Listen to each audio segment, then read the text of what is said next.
everyone, it's Allie, and this is the week 4 wrap up for the Breaking Bad script analysis class.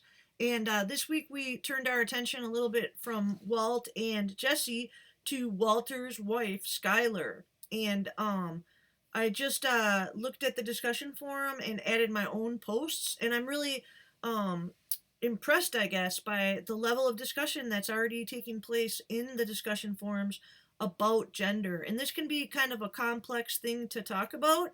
And Breaking Bad really gives us a chance to look at feminism here in this episode in particular with Skyler. She's a really strong woman. She takes it upon herself to do the research and basically, with a battle of wills, ends up purchasing the car wash that Walt used to work at.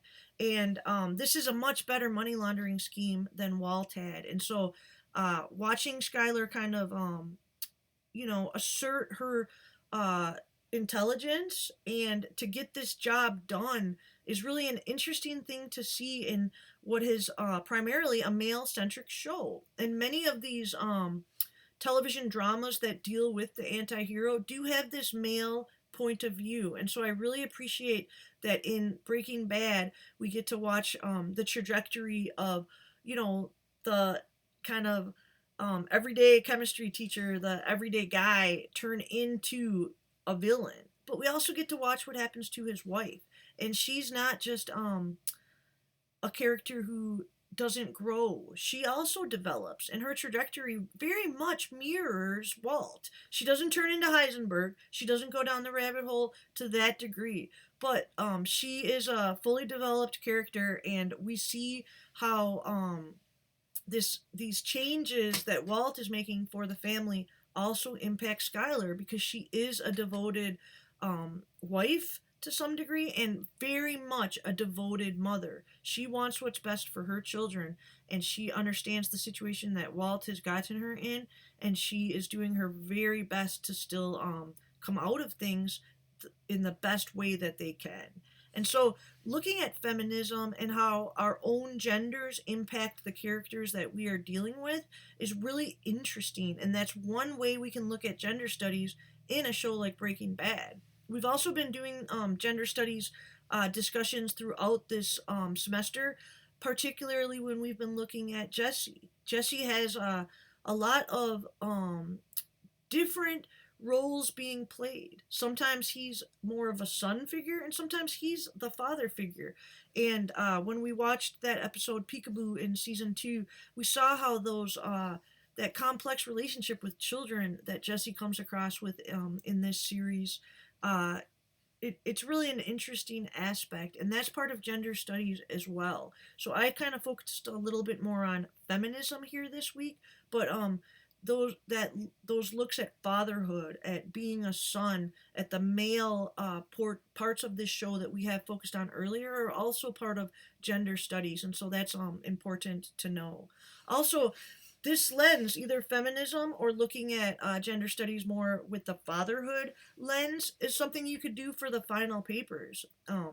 We are in week 4 right now, so that means next week is the last week of our 5-week class, and final papers will be due at the end of next week. We didn't have much work to do in class this week other than the discussion forum and the screening, because I'm hoping that you've all started turning your attention to that larger assignment. And while you're working on it, please make sure to consult the assignment sheet. And I've also posted a link to MLA Style. The Purdue Owl has a really great MLA guide that's online.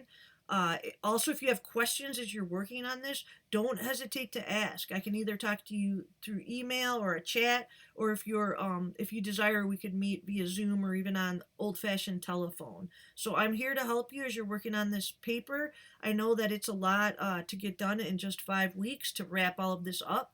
And when you're looking for sources, you're more than welcome to use any of the academic sources that I've posted each week in our studies. I know that doing the research might be a little bit time consuming, and I'm more than happy to help out with the research I did this summer getting ready for the class.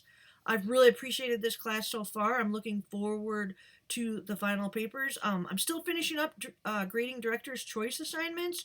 So if you didn't get your grade yet, expect that either by the end of this weekend or early next week. I won't be grading today because I'm about to take my new kittens to the vet. So the earliest that grades would start, that I would get back to grading, would be either Saturday or Sunday.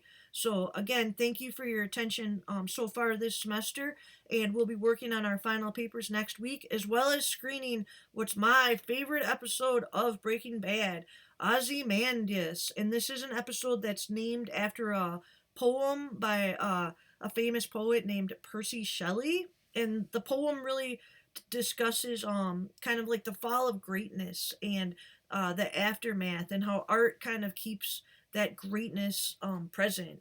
And so, in addition to the episode, there was a great ad that was made by AMC, and Bryan Cranston actually reads the poem, and then they have it set with some of the past scenes from Breaking Bad. And it's only like a 30-second clip. I love that advertisement, and I included it in our studies. Make sure to watch that, mainly because it's a great piece of cinema for a 30-second ad or a trailer like that. And that was screened on the network before the episode, kind of trying to lure people in. And Ozymandias goes down in history by critics as one of the finest hours of television, people call it. It is one of those pure, almost perfect moments. There is a script available for this week, and you should peruse the script as you watch what they end up doing with the written word on the screen, and share your own opinions with what you think about this episode in our final discussion forum next week as well. I hope you all enjoy it. I've really enjoyed this class so far, and I'm really excited to share this landmark episode with you next week. Thanks a lot for your attention again.